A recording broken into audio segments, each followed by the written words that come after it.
Chapter 7 ક્રમચય અને સંચય ભાગ 3. ગઈકાલે આપણે ક્રમચયની વ્યાખ્યા અને તેમજ તેનો એક પ્રમેય વિશે માહિતી મેળવી હતી. આજે આપણે ક્રમગુણિતનો સંકેત એના વિશે માહિતી મેળવવાની છે. તો જે ક્રમગુણિતનો સંકેત શું છે, તો એ સંકેતને આપણે કઈ રીતે લખીએ છીએ અને એને કઈ રીતે વ્યાખ્યાયિત થાય છે એ આપણે જોઈએ. તો એ માત્ર ને માત્ર ચાલો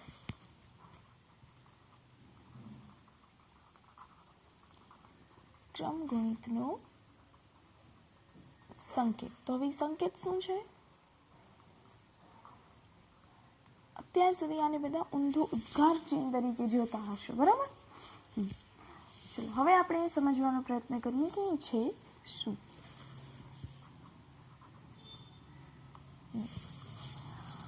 કે આ જે સંકેત જે છે એ પ્રથમ n પ્રાકૃતિક સંખ્યાઓનો ગુણાકાર છે. શું છે? પ્રથમ, એની વ્યાખ્યા શું થાય? તો એ પ્રથમ n પ્રાકૃતિક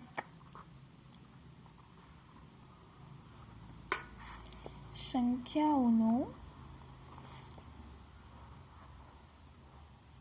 ગુણાકાર દર્શાવે છે. હવે આપણે વાત કરીએ એક ફેક્ટોરિયલ. ચલો હવે એને સંકેતમાં બી કઈ રીતે લખાય તો એ બી જોઈ લઈએ. તો પહેલાં આપણે n ફેક્ટોરિયલ માટે જ વાત કરીએ. તો n ફેક્ટોરિયલ શું થાય? પ્રથમ n પ્રાકૃતિક સંખ્યાઓનો ગુણાકાર. તો પ્રથમ n પ્રાકૃતિક સંખ્યાઓમાં કઈ આવે? તો 1 ગુણ્યા 2 ગુણ્યા 3 ગુણ્યા 4 થી કરી અને n સુધીની સંખ્યાઓનો ગુણાકાર. હવે એને આપણે સંકેતમાં શું દર્શાવીએ છીએ? n factorial. એને વંચાવી કેવી રીતે? n ફેક્ટોરિયલ એટલે કે n ફેક્ટોરિયલ. આ રીતે આપણે એને વાંચીશું.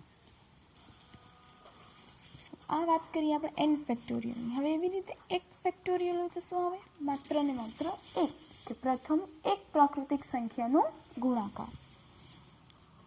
2 ફેક્ટોરિયલ તો પ્રથમ 2 પ્રાકૃતિક સંખ્યાનો ગુણાકાર. 3 ફેક્ટોરિયલ તો પ્રથમ 3 પ્રાકૃતિક સંખ્યાનો ગુણાકાર. 4 ફેક્ટોરિયલ 4 પ્રાકૃતિક સંખ્યાનો ગુણાકાર. પછી 5 ફેક્ટોરિયલ 1 ગુણ્યા 2 ગુણ્યા 3 ગુણ્યા 4 ગુણ્યા 5. હવે આને આપણે બીજી રીતે બી દર્શાવી શકીએ. જુઓ, હું 5 ફેક્ટોરિયલ જે લઉં છું એને હું 5 ગુણ્યા 4 ગુણ્યા 3 ગુણ્યા 2 ગુણ્યા 1 તરીકે લખું. તો જે આ છે એને હું 5 ગુણ્યા 4 ફેક્ટોરિયલના સ્વરૂપમાં બી લખી શકું. હા, લખી શકાય. જેમ 4 છે તો આમાં હું 4 ગુણ્યા 3 ફેક્ટોરિયલ પણ લખી શકું છું. એટલે કે આ રીતે આપણે એને સંકેતમાં પણ લખી શકીએ છીએ, એટલે કે દર્શાવી શકીએ છીએ. એવી જ રીતે મારી પાસે n ફેક્ટોરિયલ હોય તો એને હું n ઇન્ટુ n-1 ફેક્ટોરિયલના સ્વરૂપમાં પણ લખી શકું છું. એવી જ રીતે n-1 n-2 ફેક્ટોરિયલ. બસ એની કિંમત છે કેવી હોવી જોઈએ? 2 કરતાં વધારે હોવી જોઈએ, નહીં તો આ છે એ 0 થઈ જશે. એવી જ રીતે n-1 n-2 અને n-3 ફેક્ટોરિયલ. અહીં nની કિંમત 2 કરતાં વધારે હોવી જોઈએ અને અહીં nની કિંમત 3 કરતાં વધારે હોવી જોઈએ. હવે આટલું આપણે વ્યાખ્યાયિત કર્યું. તો હવે આમાં તમને ઓપ્શન તો આવે ને, પ્રશ્ન તો આવે ને કે જો અહીં 0 ફેક્ટોરિયલ આવી જાય તો, જો એની કિંમત 2 મળી તો, એવો પ્રશ્ન તો થવો જોઈએ ને. તો એ થવો જોઈએ, રાઈટ? તો એ 0 ફેક્ટોરિયલ. હવે આપણે જે વ્યાખ્યા જે જોઈ છે એ શું જોઈ છે? કે પ્રથમ n પ્રાકૃતિક સંખ્યાનો સરવાળો. એટલે પ્રાકૃતિક સંખ્યા માટે ક્યારેય પ્રાકૃતિક સંખ્યામાં શૂન્યનો સમાવેશ થતો નથી. એટલે આપણે ગુણાકાર કરીએ છીએ તો ગુણાકારનો જે તટસ્થ ઘટક છે એ જ આપણે લઈશું 0 ફેક્ટોરિયલ રીતે. એટલે 0 ફેક્ટોરિયલ બરાબર પણ આપણે શું કરીશું? એક જ લઈશું, બરાબર છે. ગુણાકાર છે, ગુણાકારનો તટસ્થ નિયમ પણ એક જ છે અને એની સાથે સાથે આપણે પ્રાકૃતિક સંખ્યા, માત્ર પ્રાકૃતિક સંખ્યાનો જ ગુણાકાર કરીએ છીએ. માટે 0 ફેક્ટોરિયલને આપણે 1 વડે દર્શાવીશું.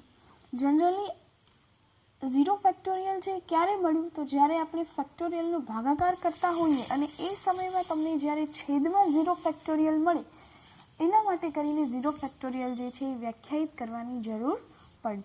એની સાથે સાથે ગુણાકારમાં બી જો આ રીતે ક્યારે 0 ફેક્ટોરિયલ મળે તો 0 ફેક્ટોરિયલને વ્યાખ્યાયિત કરવું જરૂરી હતું. માટે આપણે 0 ફેક્ટોરિયલને કઈ રીતે વ્યાખ્યાયિત કરેલું છે? 0 ફેક્ટોરિયલ બરાબર 1. હવે આપણે થોડાક ઉદાહરણ જોઈએ એટલે તમને ખ્યાલ આવે કઈ રીતે થશે. તો જેમ કે કિંમત શોધવાની છે, એ કિંમત શોધો 5 ફેક્ટોરિયલ, એટલે આપણે 5 ફેક્ટોરિયલની કિંમત શોધવાની છે. તો 1 × 2 × 3 × 4 × 5, આની કિંમત આપણને મળે 120. 2 તેરી 6, 6 ચોક 24, 24 × 5 120. એવી જ રીતે ચલો જોઈએ 7 ફેક્ટોરિયલ. તો 1 × 2 × 3 × 4 × 5 × 6 × 7, 120 × 42 કરવાના છે. એ કરશો એટલે તમને શું આન્સર આવશે? 5040. હવે આ તો માત્ર ને માત્ર ફેક્ટોરિયલ દર્શાવવાના છે. હવે ક્યારેક તમે ફેક્ટોરિયલમાં બાદબાકી આપેલી હોય તો શું કરો? ફેક્ટોરિયલમાં જ બાદબાકી આપેલી હોય ત્યારે આપણે શું કરી શકીએ? તો જોઈએ 7 ફેક્ટોરિયલ - 5 ફેક્ટોરિયલ. તો આપણે પહેલાં 7 ફેક્ટોરિયલ માટેનો જે જવાબ હોય એ શોધી લેવાનો, ત્યારબાદ 5 ફેક્ટોરિયલનો જવાબ શોધી અને બાદબાકી કરી શકાય છે. આ નોર્મલ બાદબાકી છે, પહેલાં આપણે એ જ શીખીએ, પછી એનામાં જે વેરિએશન આવશે એ આપણે બધું શીખતા જઈશું. ચલો, એટલે આપણને 5 ફેક્ટોરિયલ મળ્યું હતું 5040 -120, જેનાથી આપણને મળશે 4920. હવે એવી જ રીતે આપણે જોઈએ ગુણાકાર અને ભાગાકાર. તો માત્ર ભાગાકાર જ છે. ચલો, જેમ કે 7 ફેક્ટોરિયલ છેદમાં 5 ફેક્ટોરિયલ. તો 7 ફેક્ટોરિયલને આપણે કઈ રીતે લખીશું? 7 × 6 × 5 × 4 × 3 × 2 × 1. આ રીતે લાંબુ બી લખી શકાય છે કે 5 × 4 × 3 × 2 × 1. આના સિવાય બી લખી શકાય ઇઝી મેથડ. આ તમને હું સમજવા માટે આપણે જે 7 ફેક્ટોરિયલ અને 5 ફેક્ટોરિયલ લખતા હોઈએ છીએ જનરલી એની વ્યાખ્યાયિત કરીએ છીએ એ રીતે. પરંતુ જુઓ, આ જે 7 ફેક્ટોરિયલ, તો હું 7 ફેક્ટોરિયલને લખી શકું 7 × 6 × 5 ફેક્ટોરિયલ લખી શકાય ને? તો આપણે ડાયરેક્ટ આ રીતે બી જોઈ શકીએ કે 7 × 6 × 5 ફેક્ટોરિયલ. તો 5 ફેક્ટોરિયલ ઓલરેડી છે, એ શું થઈ જશે? કેન્સલ થઈ જશે. તમે અહીં નોટ કરી જ શકો છો કે 5 5 4 4 આ બધું છે એ શું થશે? કેન્સલ થશે. તો ડાયરેક્ટ તમે આ રીતે પણ લખી શકો છો. હવે આપણને જવાબ મળે છે 42. ચલો, ત્યારબાદ આપણી પાસે છે 12 ફેક્ટોરિયલ છેદમાં 10 ફેક્ટોરિયલ ગુણ્યા 2 ફેક્ટોરિયલ. તો તમે 12 ફેક્ટોરિયલને આ રીતે લખી શકો 12 × 11 × 10 ફેક્ટોરિયલ અને 10 ફેક્ટોરિયલ ગુણ્યા 2 × 1. 2 ફેક્ટોરિયલને આપણે 2 × 1 કહી શકાય. તો 10 ફેક્ટોરિયલ કેન્સલ. 2 × 6 = 12, એટલે આપણને મળશે 66. ચલો, એ જ રીતે આપણે નવું ઉદાહરણ જોઈએ કે જો n બરાબર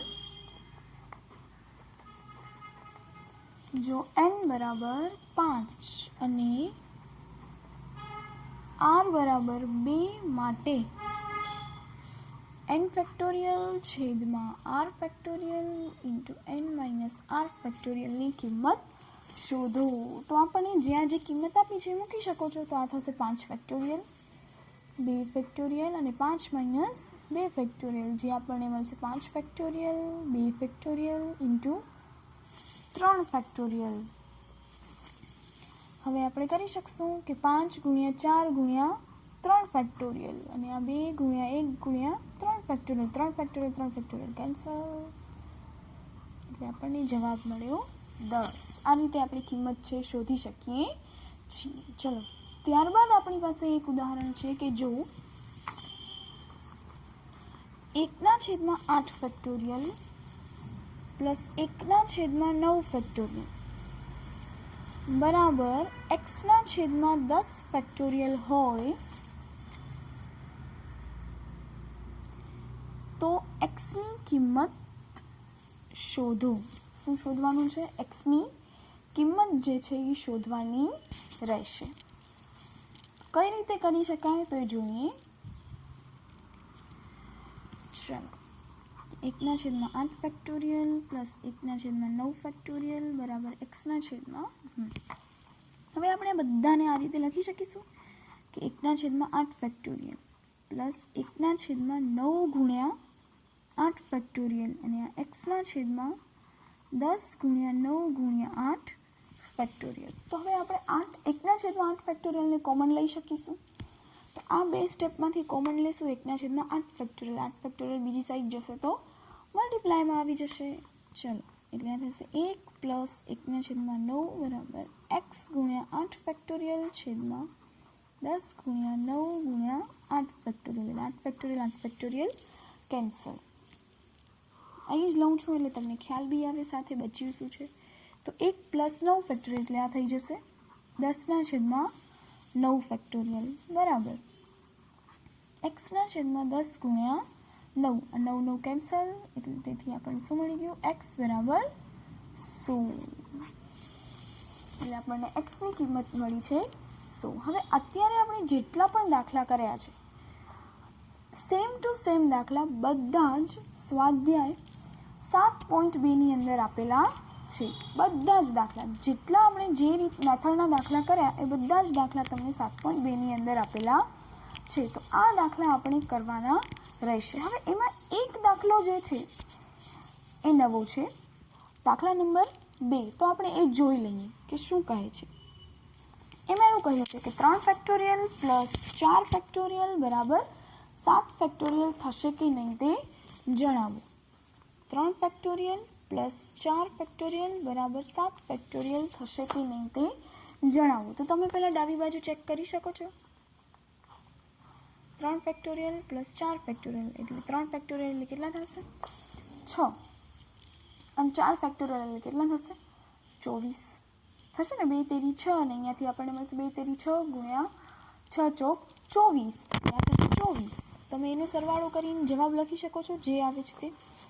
ત્યારબાદ જમણી બાજુ એટલે કે 7 ફેક્ટોરિયલ માટેનો જવાબ શોધી શકો છો જે તમને ખ્યાલ છે કે 5040 બંને ઇક્વલ થશે. જો બંને ઇક્વલ થાય તો થઈ શકે છે, નથી થતું તો નહીં થઈ શકે. ઓકે, એટલે એ પણ દાખલો થઈ શકશે. આજે આ લેક્ચર આપણે અહીં પૂર્ણ કરીએ છીએ. કાલે આપણે NPRના સૂત્રની પ્રાપ્તિ કરીશું. એટલે કે NPR શું છે, જે ક્રમચયને આપણે જે સંકેત આપેલો છે NPR, તો એ NPRનું સૂત્ર શું છે, એ કઈ રીતે આવેલું છે. આમ જોવા જઈએ તો તમે અત્યારે કરો છો એ NPR જ કરો છો, છતાં બી એનું એક બીજું સૂત્ર જે છે એનો આપણે ઉપયોગ કરીશું અને એના વિશેની માહિતી આપણે નેક્સ્ટ લેક્ચરમાં લઈશું. Thank you.